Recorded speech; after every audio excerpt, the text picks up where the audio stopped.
Killed you, motherfucker. You crazy? I don't know the fuck you think they play with. I don't play no motherfucking games. I fucked you up, motherfucker. Fuck you up. I play no motherfucking games. Will a win over Canelo put you ahead of Mayweather as the greatest boxer of this generation? Listen, I leave the opinions to everybody else, but like I said, after this fight, when I defeat Canelo, I'm gonna be on Mount Rushmore. That's where I'm gonna be. Nobody thought things would escalate this fast. Behind the scenes at the first official face-to-face between Floyd Mayweather and Terence Crawford, the mood shifted quickly. What started as a standard promotional moment turned intense. Voices rose, tempers flared, and security stepped in before it could go any further. No one is completely sure who fired the first shot verbally, but one thing was obvious. This wasn't friendly hype. This was pride colliding with pride. Two all-time greats, each protecting their legacy, clashing in a way boxing fans haven't witnessed in a long time. And when they finally sat across from each other, the tension didn't fade. It grew stronger. Once the cameras and lights came on, both fighters tried to stay professional, but the signs were there. Floyd wasn't in entertainer mode. No smiles, no jokes, no flashy persona. This was a serious Mayweather. Crawford, on the other hand, stayed calm and collected. He looked relaxed, focused, and unbothered. But make no mistake, he was prepared for anything Floyd decided to bring to the table. That he'd been training every day, for years, every day in boxing. I'm somewhere in Aruba, in the Bahamas, in Dubai. I'm traveling the world on my jet. At first, the discussion was routine. Business details, contract talk, and the usual debate over pay and positioning. Nothing felt out of control until the conversation turned to one dangerous subject. Who truly stands at the top of this generation? That's when the tone shifted. Crawford moved in closer. Floyd's body language changed. And for the first time in a long while, Mayweather looked visibly annoyed. Not because he felt disrespected in the moment, but because he understood the real reason this matchup even exists. And so did everyone watching. This spark didn't come out of nowhere. It traces back to one comment that shook the boxing world. Canelo Alvarez publicly saying Terence Crawford ranked above Floyd Mayweather. From that moment on, everything changed. If you can, compare and contrast the fight between yourself and Floyd Mayweather Jr. and tonight's bout with Terence Bud Crawford, if you can. No, I think Crawford is way better than Floyd Mayweather. All it took was one comment for everything to blow up online. Crawford defeats Canelo. Crawford becomes the new face of boxing. And just like that, fans started saying something Floyd Mayweather has never tolerated hearing. That maybe, just maybe, someone finally moved past him. Do you think's better out of those two? Crawford or Mayweather? I think Crawford is better, bigger. Like he's actually he moved in weight class, and I would say Crawford is a better fight all around fighter. Mayweather is really good too, though. You can knock him as well. He's very talented. It would have been a tough fight, but I think Crawford would have had the edge over Mayweather because of the long arms and because he's bigger. You know what I'm saying? And he would have kept him at bay. It would have been hard for Mayweather to counter, maybe. But Mayweather's definitely a technician. I mean, like Crawford said, Mayweather has his era, and Crawford, this is his era. It's the real spark. The one line nobody ever dares to cross with Floyd. That's why.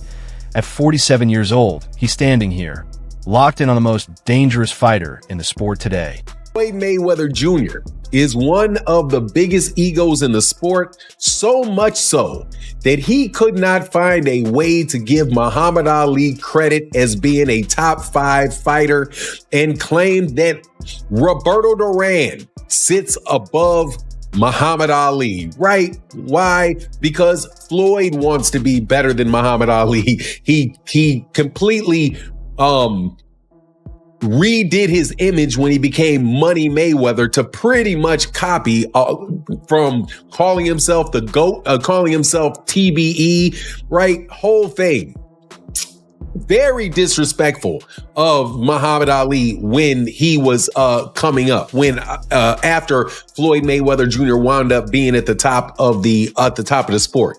So now that Terence Crawford has firmly placed himself at the top of boxing, and not just as the pound for pound fighter right now, many people are saying, hey, shouldn't he be considered one of the greatest fighters of all time? Once the stare down wrapped up, the press conference took over, and the tension stayed right where it was.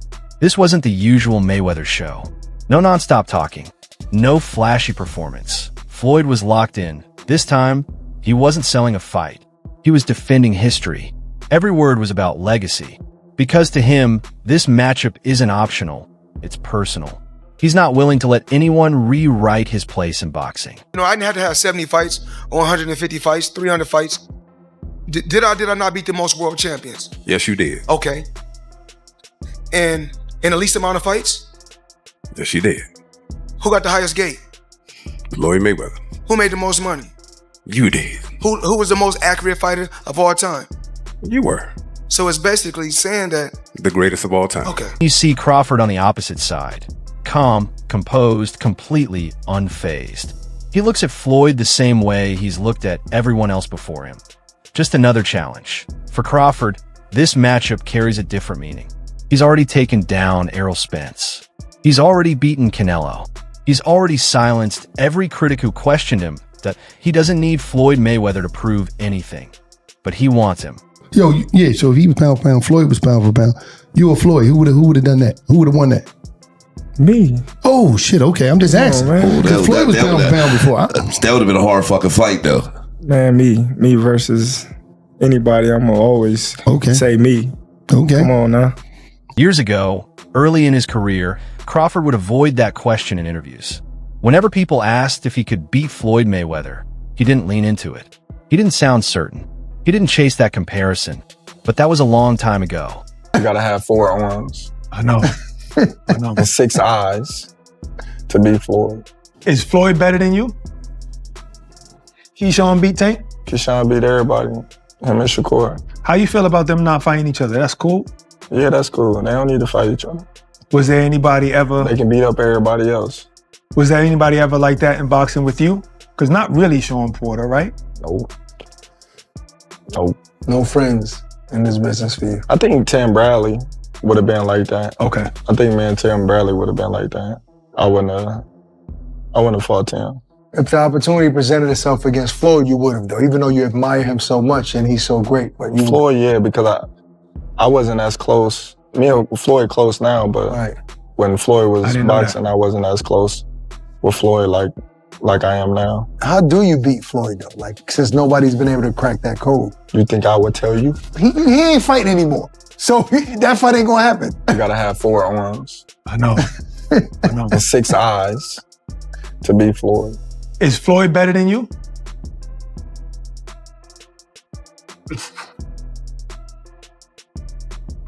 I think you got your answer there. Nah, I didn't hear nothing.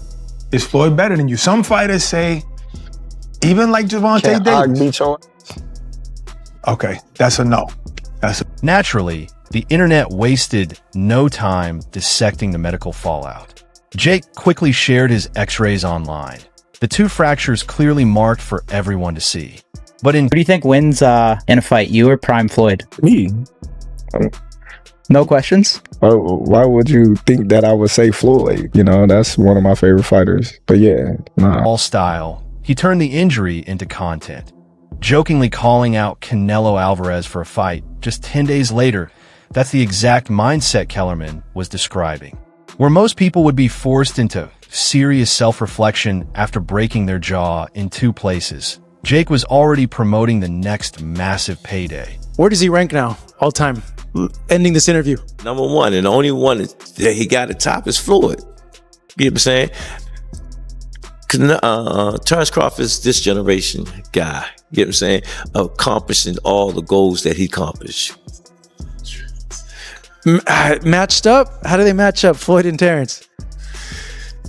Hey, I'm like this, man. It's going to be great because Floyd, he's about his work. He put in work. We've been watching it for decades. You know what I'm saying?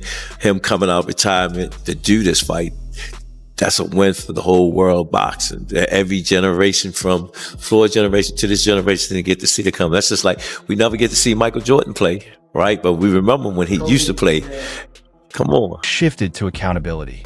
Online forums, especially Reddit, are flooded with debates about whether his corner should have intervened earlier. Many fans argue his team failed him by allowing him to answer the bell for the 6th round, even though he was fight that fans will watch for sure is you and Mike Tyson. How's training going, Floyd? Talk to me all about this as you get ready to get back in that boxing ring once again. Well, not really training right now. Not yet. You know, the fight is in 2026. We still, ironing out everything, and I'm pretty sure it's gonna be exciting for the people and the fans. Are you going in there to put Mike down and like, hey, this is not, we're going to have fun, we're going to throw a few punches, like I'm taking this seriously and I'm trying to Mike Tyson? I don't know. I just want to get the fans what they want to see, excitement. So I'm pretty sure it's going to be an exciting event. Badly hurt. Interview 8. Looking ahead, the future looks starkly different for each fighter. Jake Paul has announced he's heading back to the cruiserweight ranks to pursue a world title, but questions linger. Can someone with a jaw rebuilt with titanium Every time boxing come on, you don't bring up Muhammad Ali name. You don't bring up Mike Tyson name. You always bring up Floyd Mayweather name. Unless we're talking about Floyd. And listen, we all gotta believe we're the greatest of all times, right? We all gotta believe that. But we all know Muhammad Ali is the greatest of all time. If you could have fought any fighter in your life, any weight, any era, who would you have picked that you would have liked to fight the most? Floyd Mayweather. So we're in there, was fighting low. And the Miami fight was a brutal, unforgettable spectacle that raised more questions than it answered. Did boxing triumph because the true champion landed the decisive blow? Or did the spectacle win because Jake Paul once again became the sport's most talked about figure? Jake emerged from the ring, bloodied but defiant, vowing to return, while Joshua's throat-slitting gesture felt oddly hollow after such a long, drawn-out victory. It was a night of harsh reality, hard hits, and undeniable drama. Whether you embrace the influencer era or criticize it, one thing is clear. Jake Paul's price of entry. Looking back at like Floyd's career, like him coming up in the era that he came up in, he had all them champions that he was able to fight, and that's what led him to be so great. Because he fought the most champions, beat the most champions, got the most money for beating the most champions. So it's just like, man, he had this guy, back to back to fight, one after one. Made in titanium, broken teeth, and sheer grit. Interview 10. What do you think about a potential showdown between Tyson Fury and Anthony Joshua? Can Joshua maintain his momentum against a motivated and hungry Fury? Drop your thoughts in the comments below.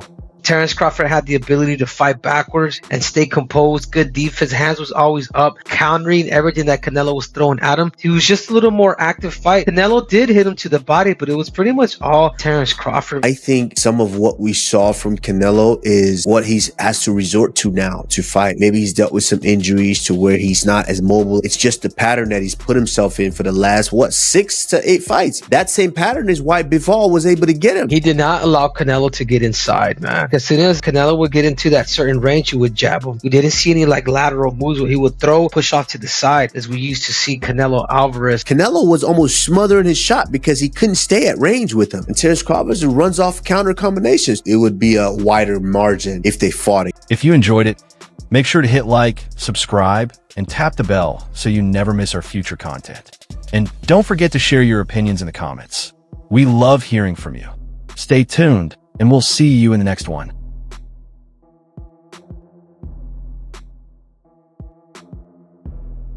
Crawford couldn't have an error to himself. And if you put Terence Crawford against any opponent on Floyd's resume, who do you have favorite? Terence Crawford or one of Floyd's opponents? Why does Ron keep mentioning another? No, I'm asking the question first. Do we got Terence Bud Crawford beating everybody on Floyd's resume? Show got me.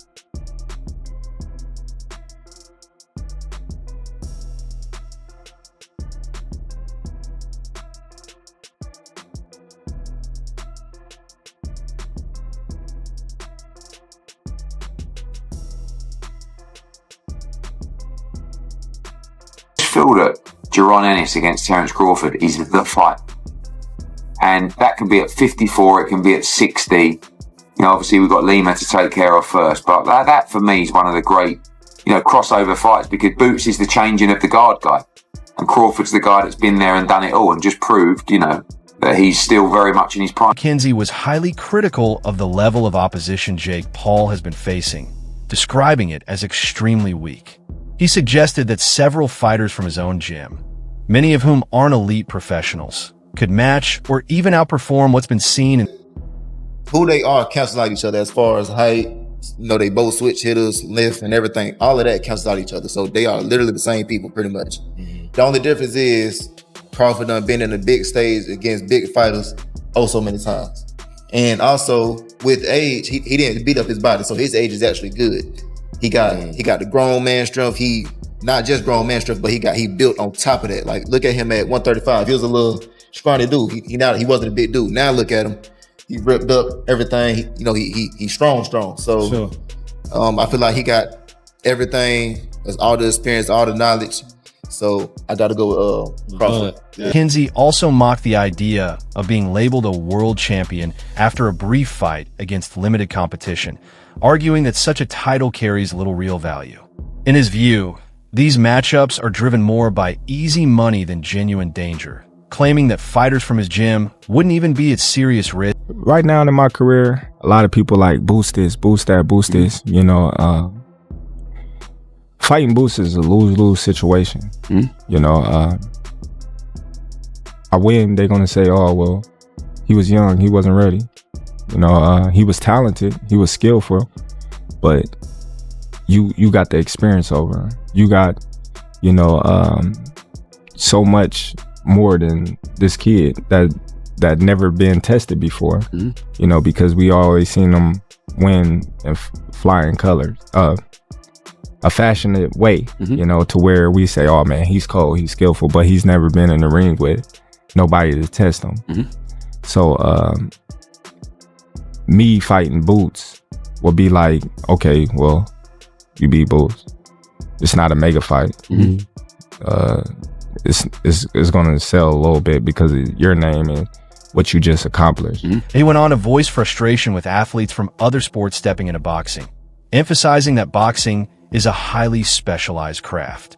McKenzie believes it shouldn't be a fight that makes a whole lot of sense, and the fight that stylistically would be, oh my goodness, is a fight between Terence Crawford and Jaron Boots Ennis. I think that's going backwards for Terence. To that point, Jaron doesn't have the kind of accolades. He doesn't sell to the mass and all these. So this fight was perfect timing for both these guys. Watered down by novelty events that blur the line between entertainment and legitimate competition. Interview 10. That wraps up today's video. Stay tuned for more, and we'll see you in the next one. Look, I'm here to fight the best. I don't care who it is. It can be Boots next, it can be Spence next, it can be Crawford next, if he's still willing to do it. Because, you know, that's a fight that I've been calling for a while. I think that's a great fight to make happen still. Man, we're just gonna keep doing what I do best. You know, and that's just being me. Interview 9. Duke McKenzie was highly critical of the level of opposition Jake Paul has been facing, describing it as extremely weak. He suggested that several fighters from his own gym, many of whom aren't elite professionals, could match or even outperform what's been seen in these crossover bouts. McKenzie also mocked the idea of being labeled a world champion after a brief fight against limited competition, arguing that such a title carries little real value. In his view, because like if you look at Floyd's resume, it's much deeper than Crawford's. And Floyd was faster and he had a better defense and all that stuff. But Floyd picked and chose when he fought guys, especially once he left lightweight. He wiped out the junior lights, bring him. Lightweight, he jumps up to Jose Luis Castillo first thing. A lot of people think he lost the first fight, I didn't, but then he won the rematch. But once he left lightweight, he was careful about when he fought guys. So even though his resume is deeper with names, people remember, but he didn't want it with certain dudes at certain times.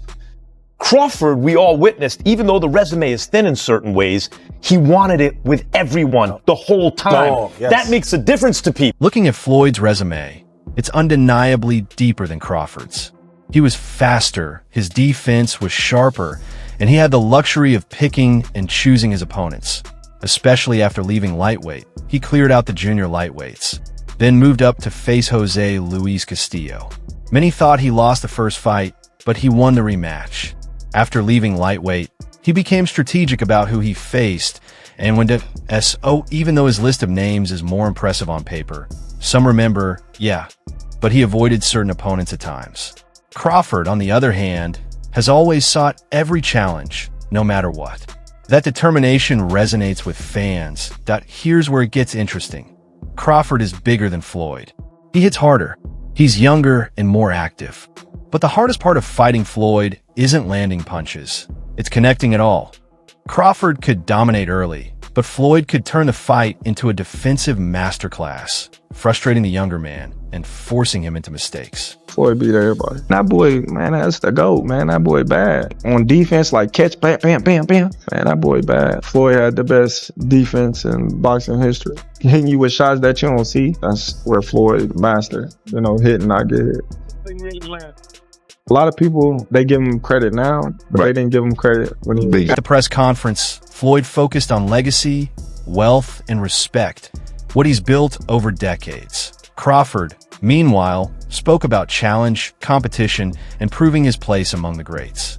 And then when I see it's a chance for me to do a heist, a quick heist, I'm gonna let y'all know this. Y'all can say what y'all want to say. At the end of the day, I'm the smart one. Because I don't care if you write good about me, you write bad about me, just keep writing about me. That's it for today's video. If you enjoyed it, make sure to hit like, subscribe, and turn on notifications so you never miss our latest uploads. And we want to hear from you. Drop your thoughts in the comments below. Stay tuned, and we'll see you in the next video.